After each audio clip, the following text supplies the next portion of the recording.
Hey, welcome back, everybody.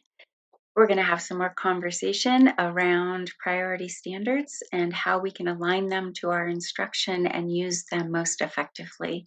We've talked about prioritizing them as a first step and then unwrapping them to make sense of the skills and concepts.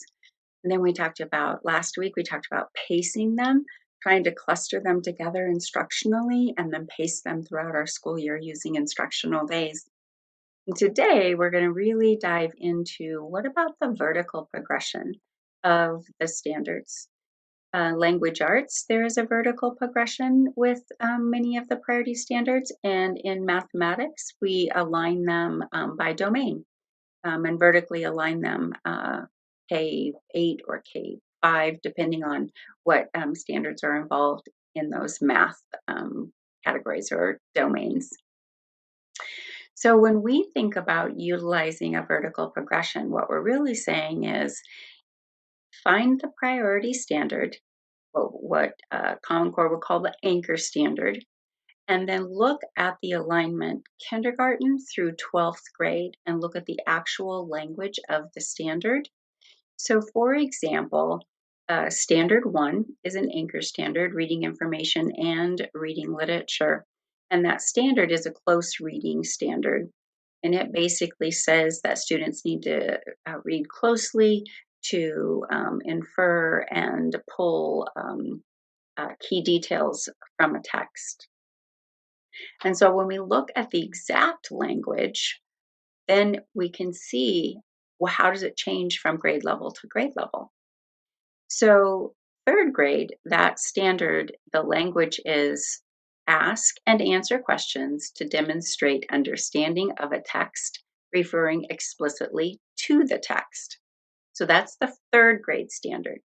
The fourth grade standard, a standard above, refer to details and examples in a text when explaining what the text says explicitly and when drawing inferences.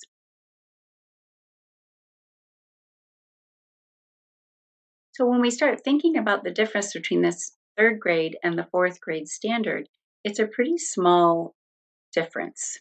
Fourth grade, we're starting to infer, whereas in third grade, we're still explicitly referring to the text. That's not a huge difference. So if I am a fourth grade teacher and I am trying to teach to that specific standard and my students are struggling, I can jump down quickly to that third grade standard and try to teach that part of the standard again so that then I can lift my kids back up to the grade level standard I'm trying to teach. When we think about doing it this way, we're really thinking about how we accelerate learning rather than going back and remediating learning. When we think about acceleration of learning, it means that we are finding learning gaps quickly, and then we are moving to a standard or grade level below if needed to teach for a little bit and then jump back up to that grade level content standard.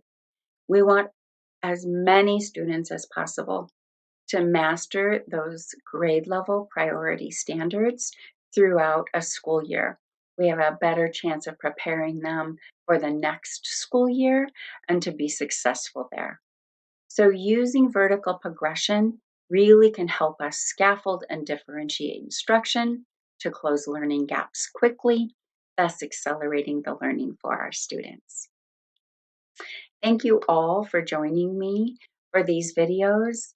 I have enjoyed sharing with you and hope that it is helpful as you begin your school year and think about how to really access the standards that are most critical and enduring for your students.